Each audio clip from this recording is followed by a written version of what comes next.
사람은 누구나가 이걸 하기 원하죠. 성공하기를 원합니다. 나는 실패하겠다 작정하고 사는 사람은 한 명도 없을 것입니다. 사람은 누구나 성공하기를 원하죠. 근데 여러분들이 생각하는 성공의 기준은 뭐세요?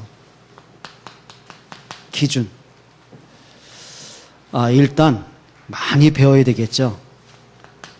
누구보다 좋은 대학 나와야 되고 뭐 학위도 갖고 있어야 되고, 그리고 이거죠. 누구보다 앞서가는 출세라고 그러죠. 같은 직장을 들어갔는데 동료보다 앞서 진급도 빨리 하고 연봉도 높아지고, 그리고 부기죠. 이게 결국은 돈입니다. 예, 좀 돈이 좀 많아야 되고요. 그래야 좀 내가 하고 싶은 것도 마음껏 할 수가 있죠. 여기서 이제 어떤 사람은 또 이제 권력도 이제 또 취하길 원하고요. 많이 있을 것입니다. 부모의 입장에서는 여러분 자녀들이 좋은 대학 들어가고 또 자녀들이 누구보다 앞서 성공하고, 예, 이름도 좀 높여지고, 예, 이제 그게 성공이라 생각합니다.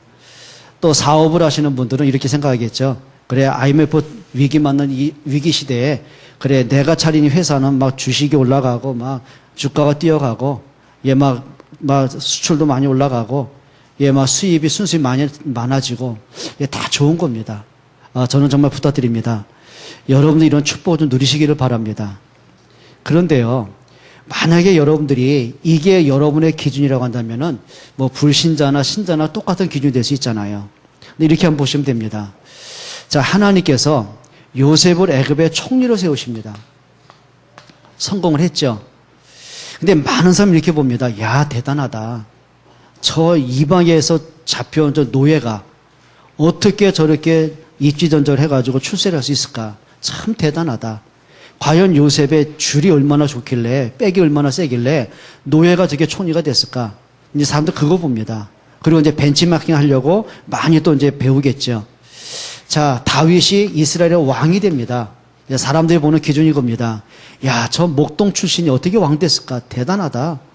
야, 저 다윗이 얼마나 수단이 좋고 능력이 뛰어나면 저렇게 왕이 됐을까? 이제 그렇게 봅니다.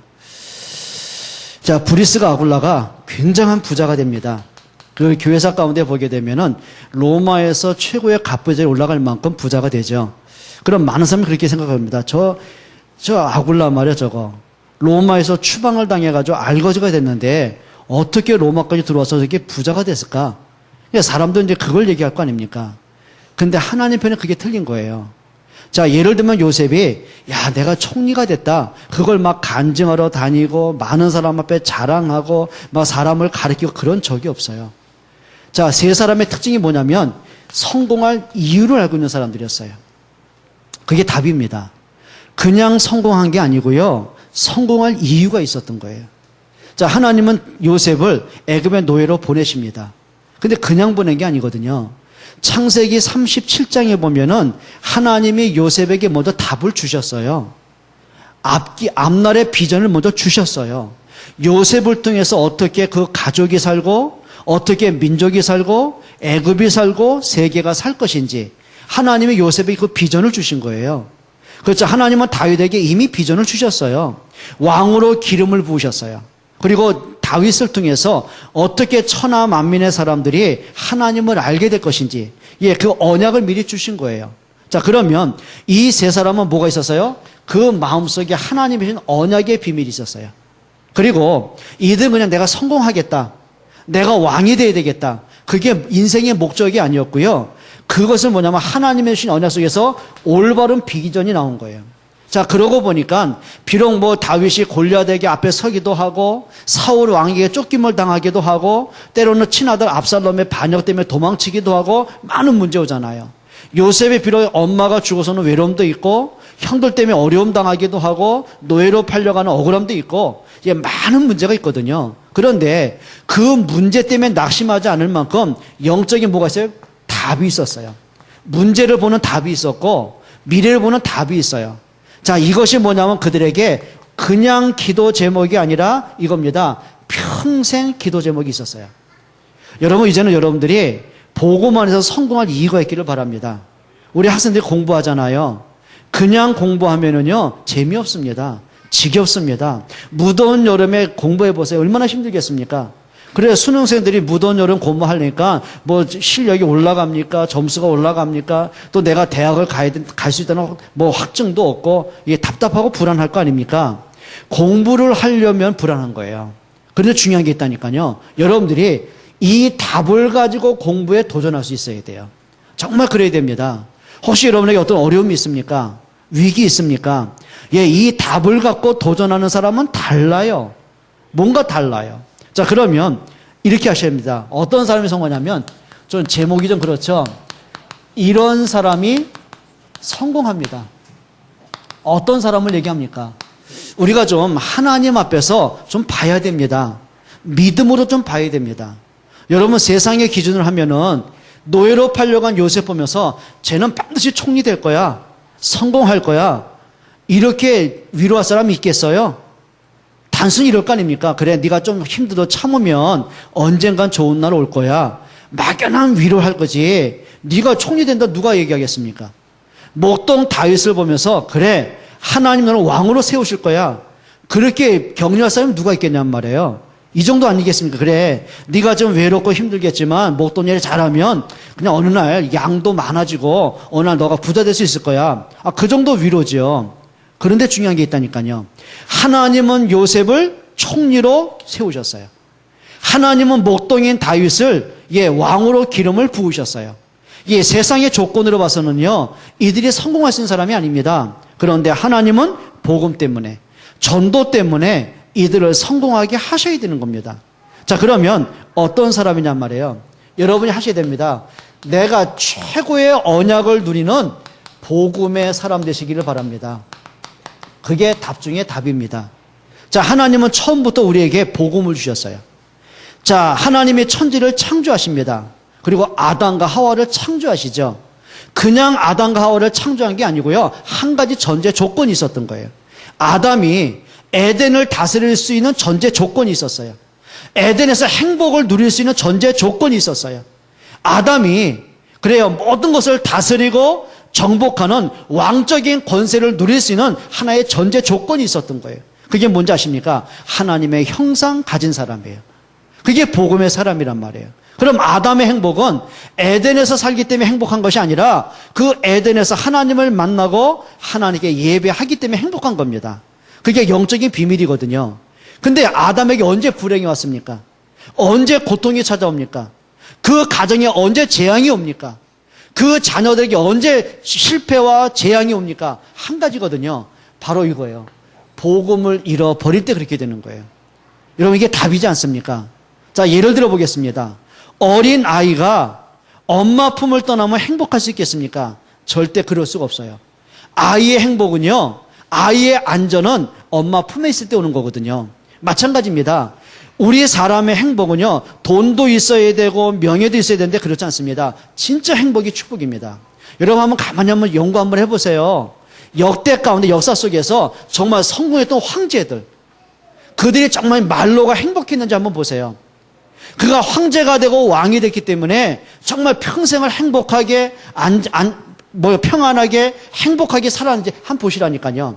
모든 사람이 대적자였어요. 그렇죠? 불행이었어요. 자, 그들 주변에 사람들 제대로 믿는 사람 없어요. 그러다 보니까 하다못해 밥을 먹어도요, 안전하게 못 먹는 거예요. 밥 먹으면 반드시 누가 있습니까? 그 음식을 맛보는 사람이 있다니까요. 혹시 누구가 자기를 암살하려고 도탔을까봐. 그리고 그 사람이 시간이 지나가지고 가만히 살아있는 거 보면 그때서야 안심하고 밥을 먹었던 거예요. 그렇죠? 자기보다 뛰어난 사람이 있으면 다 제거했어야 돼요. 그럼 말로가 다 행복한 사람 누가 있냔 말이죠. 여러분, 역대 갑부들 가운데 진짜 행복하게 웃으면서 죽은 사람이 누가 있습니까? 여러분 기억하셔야 됩니다. 우리가 성공하셔야 됩니다. 돈도 벌어야 됩니다. 그렇죠? 진짜 성공하시라니까요. 근데 중요한 게 있단 말이에요. 왜 내가 성공을 해야 되냔 말이죠. 그 답을 좀 찾으셔야 됩니다. 오늘부터 몇 가지 하셔야 됩니다. 여러분들 이제는 복음 안에서 나의 정체성을 찾아내셔야 됩니다. 여러분의 정체성을 찾아내셔야 돼요. 지금까지 제가 만났던 대다수의 많은 사람들이요, 자기 자신을 모르고 살더라고요. 그러니까 지난번에 한번 어떤 분을 만났어요. 그러니까 이분은 뭐냐면 오직 돈이에요. 오직 눈 뜨면 돈이고, 내가 사는 이유 돈이고, 오직 돈이에요. 근데 그분이 그럴 수밖에 없는 게 어릴 때 너무 가난하게 살아가지고 돈에 한이 맺힌 거예요. 그래요. 자기는 공부를 잘했대요. 근데 부모님 너무 가난하니까 네가 어떻게 해? 너 혼자 공부를 대학을 갈 수 있겠냐? 네가 농사를 져가지고 동생 또 공부시켜야 될 거 아니냐? 그래서 잡아놓은 거예요. 그러니까 시골에서 이 사람은 농사를 지면서 늘 마음속에 늘 한이 뭐냐면은 공부하고 싶은데. 근데 자기도 책임감이 있잖아요. 동생들 가르쳐야 되잖아요. 집안 형편은 뻔하잖아요. 자, 그리고 이분이요. 나이가 들어가지고 서울로 올라오신 거예요. 진짜입니다. 새벽이고 낮이고 밤이고 일하신 거예요. 그러니까 공부는 잘했으니까 이 사람이요. 저녁에는 아이들 막 과외도 시키고 새벽에는 또 뭐 신문도 돌리고 낮에는 또 직장 다니고 물부를 가르치고 일을 한 거예요. 돈을 모았어요. 그리고 어느 날 자기가 원하는 사업을 한 거예요. 근데 이분이 고백입니다. 내가 지금 나이가 60쯤에 들어섰는데 내가 원하는 돈도 있고 내가 원하는 하고 싶은 거 다 하고 사는데 내가 왜 산지 모르겠다는 거예요. 그분 고백입니다. 여러분 이 사람들이요. 돈을 벌어야 되겠죠. 근데 문제 있어요. 한 맺힌 돈이 되면 안 돼요. 그게 마음속에 이 사람은 오직 돈이 인생의 목적이거든요. 그럼 뭘 놓치냐면 자기의 정체성을 놓치는 거예요. 여러분 진짜 아셔야 됩니다. 예를 들면 이런 거죠. 요셉이 노예로 팔려가잖아요. 그럼 보통 사람이 이렇게 생각할 거 아닙니까? 왜 우리 엄마는 빨리 죽어가지고 나를 왜 이렇게 외롭게 만들었을까? 왜 형들은 나를 이렇게 어렵게 만들었을까? 왜 나는 하는 일마다 안 될까? 하나님은 내게 말씀하셨는데 왜 말씀대로 현실은 이렇게 복잡한 걸까? 예, 영적인 혼란이 오는 겁니다. 인생의 혼란이 오는 거예요. 그게 굳어져 버리면 그게 상처가 되는 거 아닙니까? 그게 이제 실패자거든요. 근데 요셉이 그렇게 안 봤습니다. 노예로 팔려간 그 속에서 자신이 누군가를 안 거예요. 그래, 내가 노예로 팔려왔지만 실패자 노예가 아니다. 하나님은 나에게 복음 때문에 전도 때문에 나를 이곳에 파송하신 것이다. 그러고 보니까 현실이 바로 보이는 거예요. 막 비참한 인생, 억울한 인생, 눈치 보는 인생, 억지로 사는 인생이 아니라 그 속에서 소망이 보이고 비전이 보이는 거예요. 어느 날 보니까 진짜가 보이는 거 있죠. 자기를 중심으로 보디발 가정을 하나님이 바꿔가시는 거예요. 근데 그걸 누가 보냐면 불신자인 보디발이 보는 겁니다. 성경에 뭐라고 하는지 아시죠? 창세기 39장 3절입니다. 보디발이 요셉을 보면서 하나님이 함께함을 봤더라 그랬어요. 불신자의 눈에 그 요셉을 통해 하나님이 보여지는 거예요. 그 불신자가 노예가 믿는 하나님을 인정할 수밖에 없는 거예요. 그게 정체성입니다. 여러분 하시기를 축원합니다. 우리 학생들에게 우리 집은 왜 저래? 부모님은 왜 저래? 우리 엄마 아빠는 왜 저렇게 살아? 내가 너무 힘들어. 다른 친구들 부모님 보니까 너무너무 자상한 것 같고 다른 친구 집 보니까 다 잘 사는 것 같은데 왜 나만 이래? 그게 각인되면은요, 그게 실패되는 거예요. 그게 무너진 정체성이라니까요. 답을 찾으셔요. 그래, 진짜 내가 복음 가진 렘넌트고 세계복음화 주역인데 가난해서는 세계복음화 못하겠구나.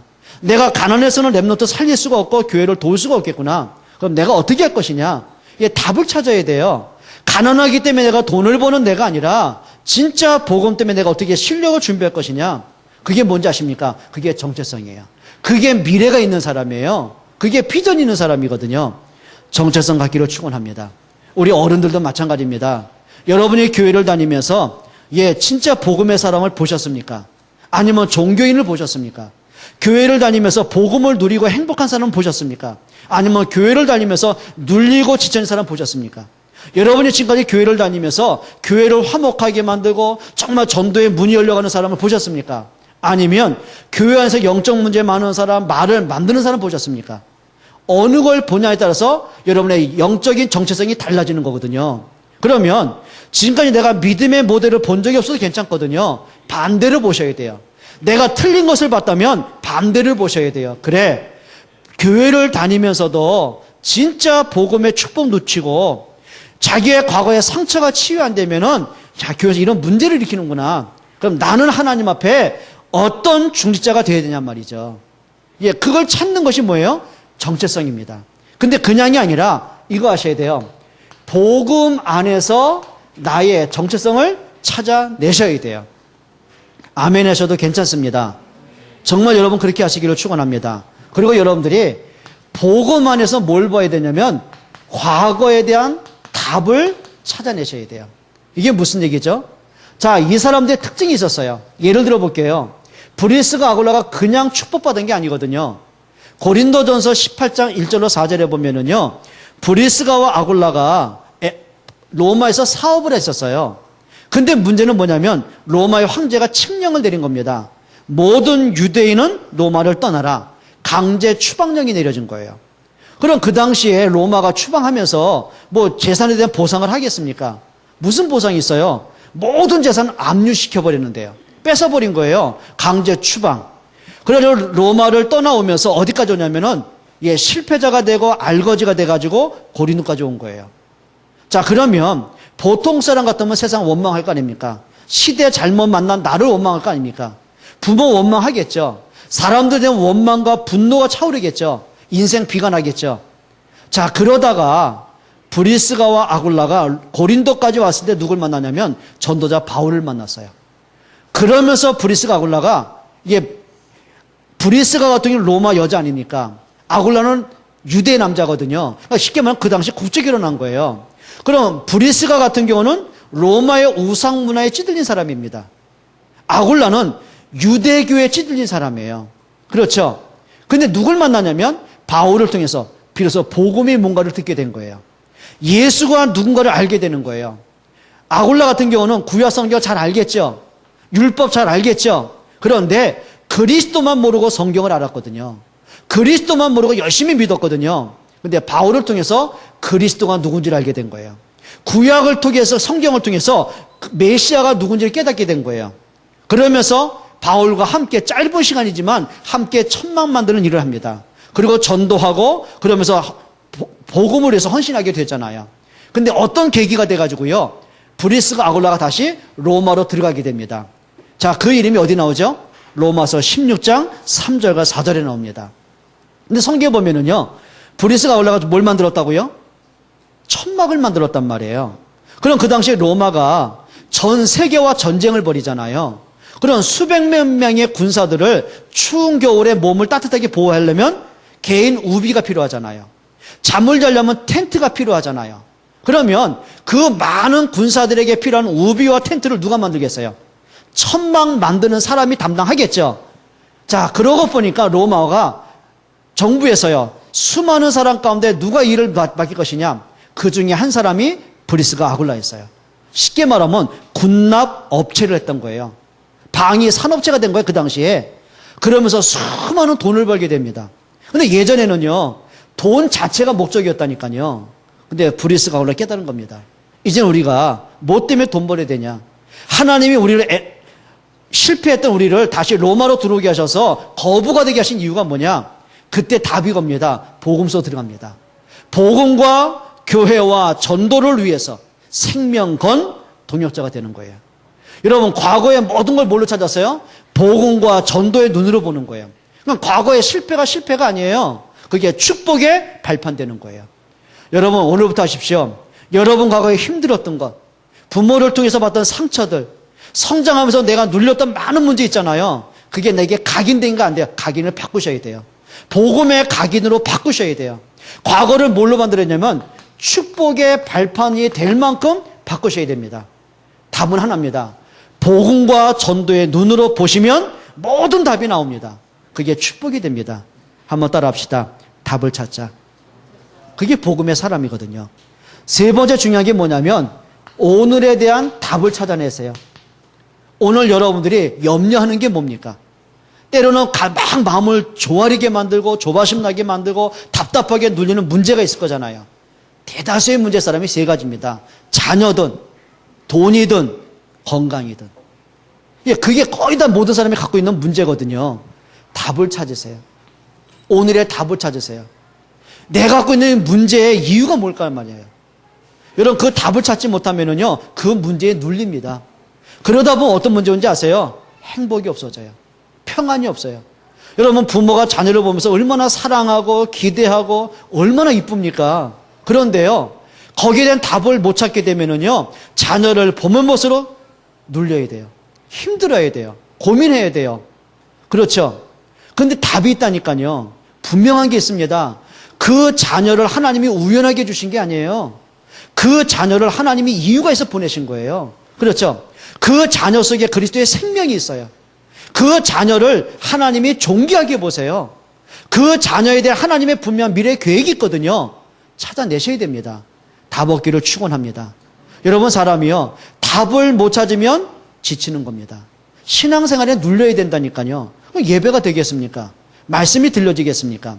답을 찾고 보니까 문제가 있는 거예요. 한번 예를 들어 볼게요. 자, 야곱에게는 12아들이 있습니다. 그런데 보니까는요, 10명의 아들들이 보니까 그릇이 작아요. 늘 보면 동생에 대한 시기와 질투와 미움으로 꽉 차 있는 거예요. 그러니까 야곱보다 얼마나 답답하겠습니까? 어느 날 그 10명의 형들이요, 요셉을 노예 상인에게 팔아버린 겁니다. 그 요셉의 겉옷을 벗겨가지고는요, 갈갈이 찢었어요. 그리고 양에 피를 묻힌 겁니다. 그리고 늙은 연로한 아버지 야곱을 찾아온 겁니다. 아버지, 우리가 광야에서 양을 치고 오는 중에 이 동생의 옷을 발견했습니다. 이게 필시 요셉의 옷 아닙니까? 근데 우리가 갈갈이 찢기고 피 묻은 거 보니까 맹수에게 잡혀먹은 것 같습니다. 보세요. 야곱의 입장에서는요, 10명의 아들에 대한 그 안타까움과 뭔가 모르게 늘 걱정하는 마음이 있었고요. 요셉에 대해서 이제 죽었다라는 그 뭐랄까, 막 찢어지는 가슴이 있잖아요. 근데 성경이 이렇게 말하거든요. 창세기 37장 11절에 뭐라고 하는지 아시죠? 요셉이 꿈을 꾸면서 비전을 얘기하잖아요. 근데 형들은 그걸 무시하고 욕하는데 아버지 야곱은 뭐라 그래요? 요셉의 말을 마음에 담았더라. 그게 기도가 되는 거예요. 그런데 어느 날 자기 아들이 죽었다는데 이렇게 생각해서 하나님의 계획은 뭘까 말이에요. 언약 속에 있는 그 아들을 하나님이 데려가신 이유가 뭘까? 막연한 기도했겠죠. 그런데 어느 날 막 7년 동안 흉년이 들어가지고 먹고 살 수가 없어요. 근데 애굽에는 곡식이 풍성한 거라. 왜냐하면 대비를 했잖아요. 곡식을 살려면 애굽에 들어가야 돼요. 자기 아들들 보내잖아요. 그 10명의 형들이 애굽에 들어가서 보니까 자기들이 죽이려고 했던 그 요셉, 노예로 팔았던 그 요셉이 안 죽었어요. 애굽의 총리가 돼 있고 자기들 앞에 서 있는 거라. 얼마나 두렵겠습니까? 요셉이 자기를 밝힙니다. 그리고 형들의 원망하지 않습니다. 분명한 비전이 있는데요. 이렇게 말한 겁니다. 형들이 나를 팔았기 때문에 두려워하지 마라. 형들이 판 것이 아니라 하나님의 생명을 구원하려 나를 앞서 보내신 것이다. 그리고는 아버지를 같이 모시고 오게 합니다. 자, 야곱이 애굽에 들어와 보니까 죽었다고 생각한 요셉이 애굽의 총리가 되어 있는 겁니다. 야곱이 비로소 뭘 발견했을까요? 창세기 37장에 하나님이 주신 약속이 비로소 회복되기 시작하는 거예요. 여러분, 우리가 답을 찾지 못하면요, 말씀이 안 믿어집니다. 들려지지가 않습니다. 예배가 어떻게 되겠습니까? 여러분, 답 찾기를 축원합니다. 문제가 왔으면요, 여러분들이 도대체 모르겠다, 하나님의 계획 모르겠다, 그럼 이렇게 하세요. 이 문제 속에 하나님의 계획은 뭡니까? 예를 들면 여러분들 아까 말한 것처럼 자녀에 대한 문제 때문에, 건강 문제 때문에, 경제 문제 때문에, 여러분 이거 하십시오. 하나님 앞에 기도의 질문 한번 해보세요. 그럼 하나님이 말씀을 통해 답을 주시던, 여러분 속에 양심을 통해 답을 주시던 한 가지 답이 있을 겁니다. 나는 자녀를 위해서 그렇게 눈물로 기도했는데 하나님의 계획은 그 자녀가 문제가 아니더라니까요. 내게 문제가 있더라니까요. 그 자녀의 문제를 통해서 하나님 앞에 바로 서기를 원하는 하나님의 계획이 있어요. 그렇죠? 여러분이 경제 때문에 막 문제 때문에 어려움 당하고 기도하십니까? 하나님 앞에 한번 해보세요. 우리가 진짜 내가 하나님 앞에 경제는 바로 세워 있는지, 내 삶의 경제는 규모를 갖추고 있는지 한번 답을 찾아보세요. 여러분, 답을 찾아야 그 문제에 대한 축복이 보여질 거 아닙니까? 아멘 하셔도 손해 안 봅니다. 정말 아멘 되십니까? 여러분 이거 하셔야 됩니다. 오늘만이 아니죠. 미래에 대한 답을 찾아내세요. 아까 어떤 랩런트가 같이 고3들 이제 같이 잠깐 얘기하고 기도하는 시간이 있거든요. 주일마다. 근데 하는 고백입니다. 자기가 기도는 하는데 믿음으로 하기보다는 막 두려워서 고민이 돼가지고 기도를 하고 있더래요. 일단 자기가 학업에 대해서도, 또 내가 대학에 가는 그 두려움도, 또 부모님을 보면서 막 이렇게 안타까운 거 보면서 막 걱정되고 긴장되고 두려워서 기도를 하고 있지 믿음으로 하지 않는 자기 자신을 보여줬대요. 근데 지난주 강단 말씀을 통해서 비로소 자기의 영적 상태가 보여지면서 기도를 좀 평안하게 감사하게 했노라고. 예, 맞습니다. 대다수의 사람이 미래에 대한 뭐가 있습니까? 거의 다가 두려움이 있습니다. 자녀를 보면서 거의 두려움이 있습니다. 염려, 걱정 속에 있습니다.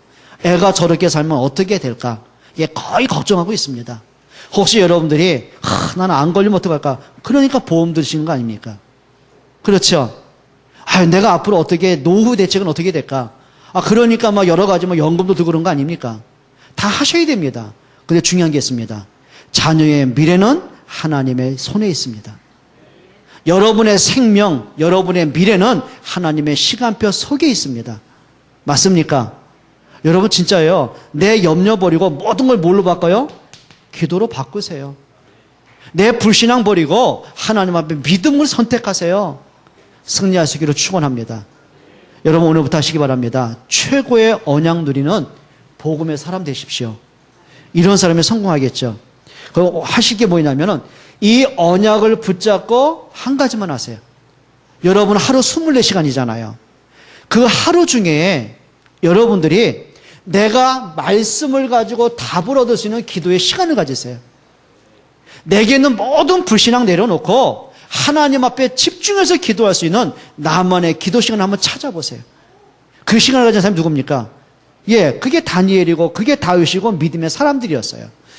여러분 정말 기도하는 사람은 실패하지 않습니다. 정말 하나님 앞에 기도의 힘을 얻는 사람은 넘어지지 않습니다. 승리하시기를 축원합니다. 하세요. 여러분이 하루 중에 한 번만이라도 내가 말씀 붙잡고 기도하는 하나님 앞에 기도로 행복한 시간을 한번 가져보세요.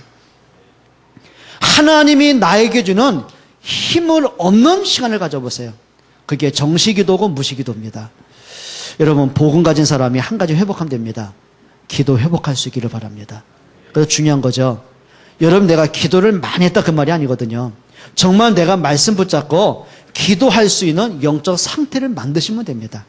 정말 내가 하루에 한 번이라도요 하나님 앞에 간절 집중으로 기도하는 시간이 있느냐 없느냐에 따라서요 요게 달라집니다. 영적인 상태가 바뀝니다. 정말 내가 하나님 앞에 기도하는 그 시간을 통해서 과거와 오늘과 미래가 달라지게 되어 있습니다. 맞죠? 여러분 부모님들 자녀 놓고 염려하지 말고요 하나님 앞에 진짜 기도로 도전하세요. 맞습니까? 어떤 어머니가 방탕한 아들 때문에 이게 그 당시에 고대사에서 그 당시에 이 사람이요 백인인데 흑인 여자 그것도 노예 여자를 이렇게 해가지고 이게 동거생활을 한 거예요. 그것도 16살 나이에 유학을 보내왔더니 방탕하고 타락하고 그러면서 온갖 나쁜 짓 다 하기 시작하는 거예요. 그러니까 어머니가 얼마나 안타깝겠습니까? 얼마나 눈물로 기도했는지요. 어머니의 무릎이 당나귀 무릎이 됐어요. 그러니까 눈물로 기도하는 그 어머니 옆을 지나가는 암브로스 목사가 이렇게 한마디 합니다. 눈물로 키운 자식은 절대 망하지 않는다. 그 어머니가 모니카예요. 그 아들이 교회의 역사를 바꿨던 어거스틴이에요. 여러분 정말 눈물로 기도하는 여러분 되시기를 축원합니다.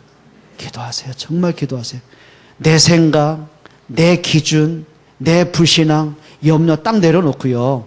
진짜 말씀 붙잡고 기도하세요. 그런 여러분 되시기를 축원합니다. 두 번째입니다. 이런 사람 분명히 성공합니다. 한번 그대로 적어볼게요. 사단의 무릎을 꿇게 하는 믿음의 사람 되시기 바랍니다. 그대로 한번 적어봅니다. 사단의 무릎을 꿇게 하는 믿음의 사람이 한번 되어보세요. 오늘 20절 한번 읽어보겠습니다.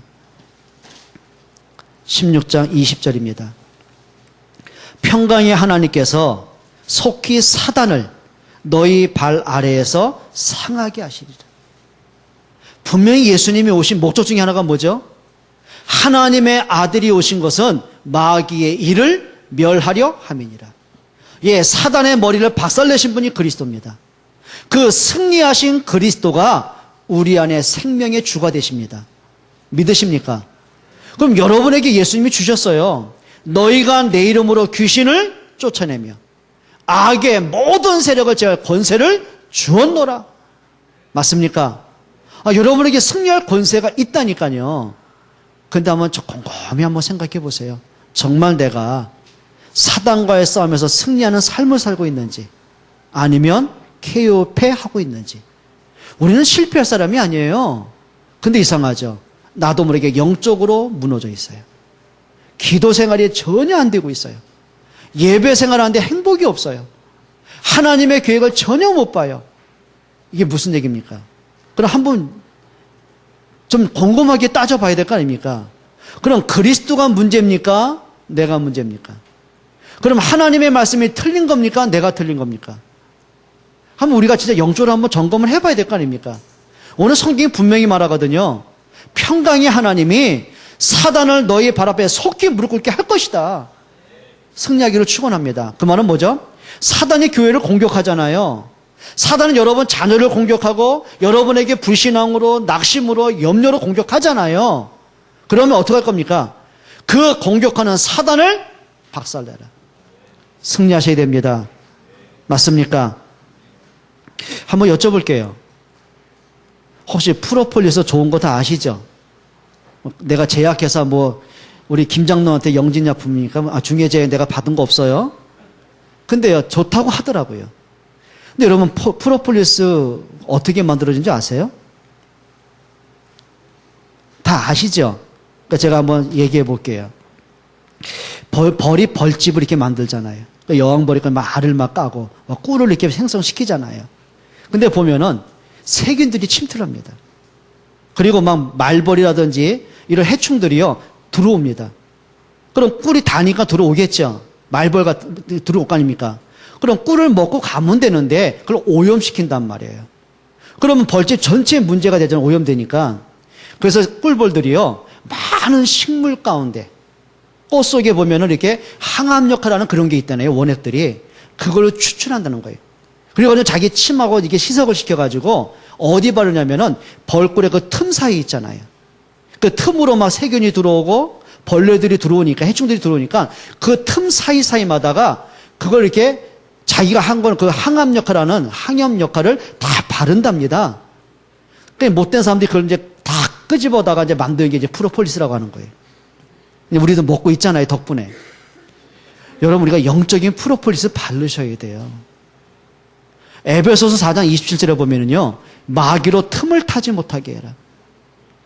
틈이 있습니다. 사단이 교회를 무너뜨리는 그 틈이 있습니다. 사단이 여러분 가정을 무너뜨리는 틈이 있습니다.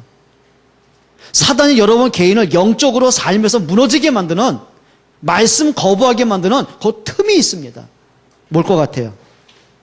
거기다가 영적인 프로폴리스 받아야 돼요. 그러면 영적인 프로폴리스가 뭘 것 같아요? 복음과 믿음의 기도입니다. 맞죠? 여러분 진짜입니다. 예수님 너희가 깨어서 근신에 기도하라고 하잖아요. 그럼 우리가 복음도 갖고 있고 기도의 답을 갖고 있다면 한 가지 하셔야 됩니다. 뭐라고 생각하세요? 예? 뭐라고 생각하세요? 한 가지는 바꾸셔야 됩니다. 오늘부터 하세요. 복음을 가진 자의 올바른 생각을 가지세요. 생각입니다. 주께서 내 마음과 생각을 지키시리라. 근데 반대로요, 사단도요, 그 생각을 이용한다니까요. 뭐라고 하는지 아시죠? 요한복음 13장 2절입니다. 성경이 이렇게 말합니다. 벌써, 그러니까 사람이 눈치도 못 채고 있을 그때에, 영적인 무능에 빠져 있을 때 벌써 마귀가 가룟 유다의 마음에 예수님 팔 생각을 집어넣었더라고 그랬어요. 그러니까 쉽게 말하면 생각을 막 무너지게 만드는 거예요. 가룟 유다가 예수님을 따라다니면서도요, 복음하고 전혀 관계없는 자기 생각, 자기 고집, 자기 기준, 어떻게 하면 내가 저 예수를 이용해가지고 로마와 한번 대적해 볼까? 그게 이제 자기 기준이었거든요. 그러니까 복음과 관계없는 자기 열심이 있잖아요. 그 3년 동안 따라다니고 보니까 억울한 거라. 저 예수 보니까 자기의 기대한 거하고 전혀 반대의 사람이라. 그러니까 3년 반 동안 억울하잖아요. 마침 유다가 뭘 가졌어요? 돈깨를 맡았잖아요. 쉽게 말하면 회계 역을 맡은 거예요. 재정을 맡고 보니까 그나마 뭐 기부금 들어올 거 아닙니까? 그걸 훔쳐가기 시작하는 거예요. 근데 그걸로 양이 안 차. 가만히 보니까 저 유대인과 바리새인들이 예수님을 죽이려고 그래. 그러니까 그대로 결탁을 하는 겁니다.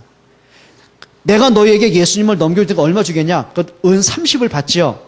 그리고 예수님의 동선을 다 알려주는 거예요. 자, 오늘 밤에 예수님이 겟세마네 동산에 가신다.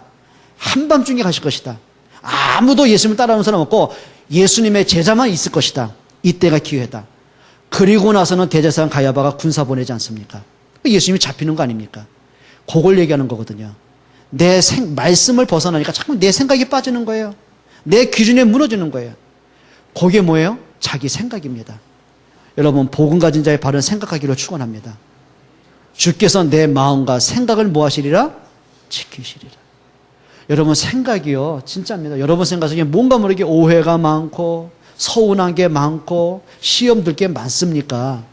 사람을 보니까 저거 나보다 못한 게 뭐니까 앞서가고 응답받는 것 같고 자꾸 그 사람에 대해 시기가 나옵니까? 그 사람에 대해 자꾸 험담하는 얘기가 나옵니까? 이거 바꾸셔야 됩니다. 우리가 가진 복음은 그 정도 아니잖아요. 복음은 생명이고 복음은 능력이잖아요. 이 엄청난 복음을 갖고 있는데 이상하죠? 요 생각에 따라서 복음을 내가 놓치고 살더란 얘기예요. 아담이 갖고 있는 생각이 문제였거든요. 사단이 속입니다. 뭐라고 속입니까? 네가 선악과를 따먹으면 안 죽는다. 결코 안 죽는다. 쉽게 말하면 이겁니다. 하나님이 너한테 거짓말한 거다. 하나님이 선악과 독점하려고 너 못 먹게 하려고 한 거다. 네가 선악과를 먹으면 눈이 밝아지고 하나님처럼 높아질 것을 하나님이 막는 것이다. 그러니까 아담이 듣고 보니까는요, 하나님이 거짓말한 거예요. 하나님의 말씀이 틀린 거예요. 하나님이 괘씸해지는 거예요. 속은 느낌 있잖아요. 그러고 보니까 그 뱀이 하는 말이 답처럼 느끼는 거라. 그러니까 뱀의 말대로 선악과를 딱 먹잖아요. 여러분, 뭐라고요? 신앙생활의 모든 문제, 가정의 모든 문제, 부모가 자녀와의 관계의 모든 문제, 어디서 온다고요? 생각입니다. 서운함에서 오는 생각, 오해에서 오는 생각, 내 기준에서 오는 생각입니다. 따라합시다. 생각을 바꿔야 회복된다. 여러분, 신앙생활에 생각 바꾸셔야 은혜 받습니다. 교회 다니면서 자꾸 사람 보면서 시험 들고 생각 바꿔야 됩니다. 여러분, 부모가 자녀와의 관계 회복되는 게 하나입니다. 생각 바꿔야 됩니다. 따라합시다. 생각을 바꾸자. 정말 그러셨으면 좋겠어요. 아멘입니까? 옆에 있는 사람 보세요. 생각 바꾸겠습니다. 정말 생각 바꿔야 돼요. 생각 바꿔야 존귀하게 보이는 거예요. 내가 생각을 안 바꾸면 저 제이 저거 예배 시간에 껌이나 찌찌 씹고 있고 저거 삐딱하게 앉아있고 저거 나한테 저 하니까 웃고 비웃고 앉아있고 저거 말이야. 공부도 제대로 안 하고 저거 말이야. 생각 안 바꾸면은요, 사람이 괜히 화가 나고 미워지고 무시한다니까요. 내가 오늘 생각을 딱 바꿨어요. 야, 제가 어쩌자고. 제가 어떻게 복음 속에 들어왔고. 제가 어떻게 그 일찍 와가지고 막 중고등부 예배도 드리고 또 저렇게 성가된다고 앉아있고 저렇게 맨 앞에서 말씀 듣고 제가 생각생각 웃어가면서 아멘이고 있고 그래 말이야. 그렇게 고3의 힘든 속에서도 말씀 붙잡고 기도하고 영적 상태를 바꾸고 있고 참 대단하다. 기분 좋지? 여러분, 사람이 생각 바꾸니까는요, 진짜요. 얼굴이 이쁜 건 아닌데 이쁘게 보여. 성질이 좋은 건 아닌데 좋게 보여. 하여튼 진짜 이쁜 거예요. 얼마나 이쁩니까? 여러분, 이렇게 이쁜 아이를 갖다가 뭘 오해할 게 뭐 있고 말 한 번에 상처 줄 게 뭐 있냔 말이에요. 생각 바꾸니까요, 이게 보여준 겁니다. 내 안에 있는 복음이 이게 전부다구나. 그래, 그리스도면 되는 거구나. 그래, 어떤 경우 어떤 문제야 와도 문제가 문제 아니구나. 이 속에 하나님의 응답이 숨겨져 있구나. 생각 바꾸니까요, 뭐가 보여요? 진짜가 보여지는 거예요. 복음으로 생각 바꾼 과거야. 그래, 과거에 내가 상처가 아니구나. 이게 하나님 나를 복음 속에 부르시는 하나님의 신호탄이었구나. 그래, 나와 같이 힘든 사람이 너무 많이 있구나. 그들에게 어떻게 답을 줄 수 있을까? 여러분, 사람이요, 생각 바꾸니까는요, 모든 게 바뀌어지는 거예요. 맞습니까? 아멘입니까? 생각 바꾸셔야 됩니다. 정말 그러셔야 됩니다. 그리고 오늘 성경에 보니까 17절에요. 사단의 틈을 막는 방법이 있습니다. 17절 한번 보세요. 이렇게 나오죠. 형제들아, 내가 너희를 권하노니 너희가 배운 교훈을 뭐하고? 거슬렀어. 내가 바울이 하는 얘기입니다. 내가 너에게 전한 건 그리스도의 복음을 전했다. 생명의 복음을 전했다. 근데 너희가 그 복음을 가지고도 듣고도 왜 교회 안에 자꾸 분쟁에 무너지고 너희가 그 속이는 사람만 말에 속아가지고 왜 무너지냐 이겁니다. 하셔야 됩니다. 내가 말씀을 놓치게 만드는 영적 분위기 있잖아요. 그렇죠? 자꾸 불신앙하는 분위기, 막 이런 말 저런 말 들리는 분위기, 그게 여론이 아닙니까? 여러분 분위기 따라가지 말고 여론 따라가지 말고요, 말씀 따라가셔야 돼요. 맞습니까? 여러분 교회를 다니다가 자꾸 시험 드는 사람 특징이 있습니다. 교회를 벗어난 사람 특징이 있습니다. 말씀 놓칠 때 옵니다. 그런 거 어떻게 문제가 옵니까? 자꾸 이런 사람 저 사람 들리는 얘기 있어요. 불신앙 얘기 들리면 또 불신앙 들어오고, 누가 누구에게 막 험담하면 그 사람이 또 싫어지게 만들어지고. 그러니까 내가 싫어하는 사람이 교회 안에 앉아 있거든. 예배가 되겠습니까? 이 교회에도 보면은요, 쓸데없는 얘기하는 사람이 참 많아요. 너무 안타까운 거 있죠. 내가 복음을 가져서 복음을 얘기해야 되잖아요. 그렇잖아요. 근데 그 복음은 생명이고 사람은 살리는 건데 이상하죠. 자꾸 내 소리 하다 보니까 사람을 죽인단 말이에요. 여러분 말씀 앞에 서기로 축원합니다. 사단을 좀 무릎 꿇게 만드세요. 여러분 만나는 모든 사람에게, 약한 사람에게는요, 복음으로 힘주는 사람이 되세요. 시험 든 사람에겐 복음으로 답을 주는 사람이 되세요. 맞습니까? 우리 어린 랩노트들한테는요, 복음으로 비전을 준 사람이 되세요. 좀 아멘 좀 해봐요. 그래 되길 축원합니다. 그리고 세 번째입니다. 요거는 막으셔야 됩니다. 따라합시다. 말을 가려서 하자. 내 말 아니에요. 성경에 있어요. 사단이 여러분을 속이는 것 중에 하나가 말 아닙니까? 보세요. 한번 읽어보겠습니다. 18절입니다. 이 같은 자들은 우리 주 그리스도를 섬기지 않냐고. 이게 지금 교회 밖에 있는 사람이 아니에요. 교회 안에 있는 사람들 얘기해요. 막 자기 영적 문제 갖고 상처를 갖고 생각이 무너진 사람들이 막 교회를 어지럽게 만들잖아요. 이들이 뭐라고 그래요? 이 같은 자들은 우리 주 그리스도를 뭐 하지 아니하고 섬기지 아니하고 다만 자기들의 배만 섬기나니. 무슨 말과? 교활한 말과 아첨하는 말로 순진한 자들의 마음을 미혹하느니라. 따라합시다. 말을 조심하자. 여러분 가정에서 벌어지는 모든 문제 있죠? 90% 이상 어디서 온지 아세요? 말에서 옵니다. 말에서 옵니다. 그러니까 야고보서는 뭐냐면 그 말을 가리켜서 큰 배의 키와 같아, 키. 이런 큰 군함과 배를 움직이는 게 뭔지 아세요? 작은 키 하나가 큰 배를 움직여가는 거예요. 그 키의 방향에 따라서 배의 방향이 바뀌어지는 거예요. 그렇죠? 여러분 인생을 살아가는데 자꾸 이상합니다. 인생 전체의 문제가 어디서 온다고요? 말에서 오는 거예요. 그래서 야고보에서 말에, 입에 뭘 물려라? 재갈을 물려라. 말은 그 사람의 인격이고 신앙입니다. 예를 들면 이거죠. 우리가 한번 얘기해 볼까요? 자녀들이 부모님한테 제일 많이 하는 말 어떤 말 같아요? 아마 이런 걸 겁니다. 엄마 아빠가 해준 게 뭐 있어? 그쵸? 또 이런 말입니다. 또 잔소리야. 제발 잔소리 좀 그만해요. 나라도 잔소리 해야겠다. 이게 학생이 말이야 맨날 게임만 하고 놀기만 하고 텔레비전 늦잠 자고. 야, 좀 일어나서 공부 좀 해라. 그게 잔소리가 아니야. 그거는 살리는 소리야. 그치? 근데 우리는 뭐라고 그래요, 자녀들? 제발 좀 그만해요. 알았어요. 시끄러워요. 우리 그러죠? 부모님들 그래요, 안 그래요? 그럼 우리 부모님들이 제일 많이 하는 말은 뭐예요? 도대체 네가 누굴 닮아가지고? 네가 뭐가 되려고? 뭐 그런 거 많이 하잖아요. 그죠? 너 때문에 내가 지겨워 못 살겠어. 내가 속 터져. 우리 그런 말 많이 하잖아요. 우리 학생들 어때? 그런 말 많이 듣죠? 아마 은진이 그런 말 한 번도 안 들었진 않았을 거야. 미안해. 여러분 정말입니다. 사람 살리는 말 하시길 축원합니다. 진짜입니다. 힘주는 말 하세요. 여러분 말이요. 교회에서도 시험 든 사람의 100%가 어디인지 아십니까? 자꾸 말을 이런 말 저런 말 듣다 보면 시험 드는 겁니다. 여러분 그게 사단의 통로입니다. 따라합시다. 말에도 프로폴리스 바르자. 좀 입에도요 바르세요. 이렇게. 생각에도 좀 바르세요. 마음에도 바르세요. 그게 뭡니까? 믿음의 말을 하세요. 여러분, 복음 가진 사람의 좀 축복 누릴 수 있기를 축원합니다. 이제 하셔야 됩니다. 서론에 묶이지 말고요. 믿음에 도전 한번 해보세요. 정말 저와 여러분들에게 좀 믿음의 사람 되시길 축원합니다. 자, 마칠게요. 이렇게 하십시오. 좀 멋있는 전도 제자의 축복 좀 누리시기 바랍니다. 이게 오늘 본문입니다. 자, 결론을 말씀드리고 좀 마칠게요.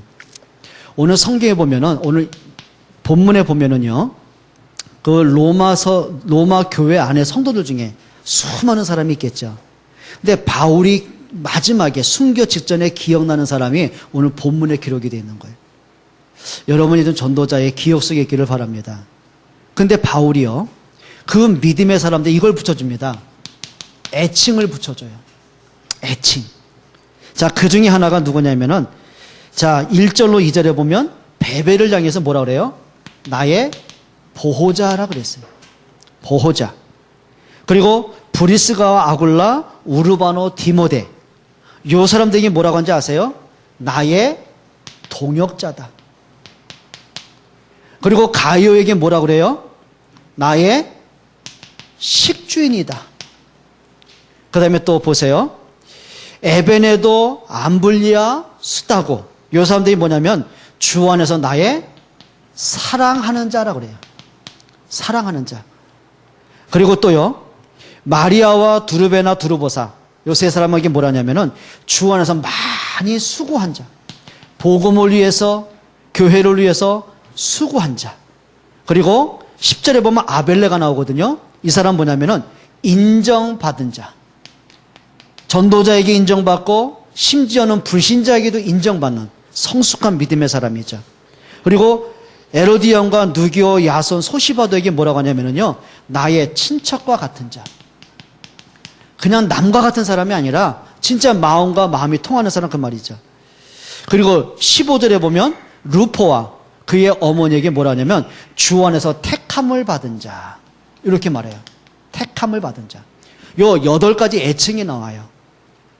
혹시 여러분들에게 하나님이 여러분에게 로마서 16장에 이름을 쓴다면은 어떤 애칭을 붙여줄 것 같아요? 한번 옆에 분에 물어보세요. 당신은 어떤 애칭을 원하세요? 혹시 이런 거 아니에요? 자, 이간질 잘하는 이 집사, 예? 심술만 늘어난 심집사, 예? 바가지만 팍팍 끄는 박집사, 이런 애칭. 그거 말고요. 막 사람을 불신하게 하는 불집사, 그런 거 말고, 예?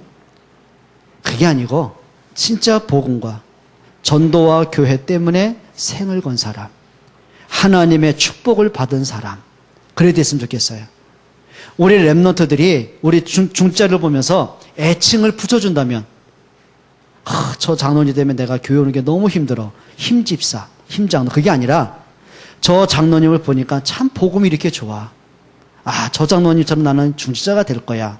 그럼 모델이 되는 모집사. 좀 그리 됐으면 좋겠어요. 좀 아멘해요. 점심 먹죠. 정말입니다. 이렇게 하세요. 여러분 앞으로 꼭 하시기 바랍니다. 복음과 맞는 서론 인생이 아니라 좀 본론 인생이 됐으면 좋겠어요. 여러분 다 서론 때문에 막 지치고 힘든 사람이 아니라 진짜를 보는 사람, 진짜 복음과 맞고 전도와 교회와 랩노트와 맞는 축복의 사람, 하나님이 축복할 수밖에 없는 그런 축복의 그릇 준비하시기를 바랍니다. 옆에 분에게 인사하세요. 복음 안에서 성공하십시오. 복음의 사람이 됩시다. 믿음의 사람이 됩시다. 멋있는 전도자 됩시다. 이렇게만 한마디 하세요. 우리 프로폴리스 뭐라 그럴까? 프로폴리스 하여튼 많이 바릅시다. 한번 해보세요. 뭔 말인지 아시겠죠?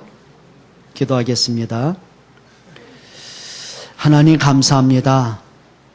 우리를 복음 속으로 그리스도의 생명 안으로 부르신 것을 감사합니다. 참 복음의 능력, 기도의 행복함, 전도의 비밀을 아는 저희들 되게 하옵소서. 예수 그리스도의 이름으로 기도합니다.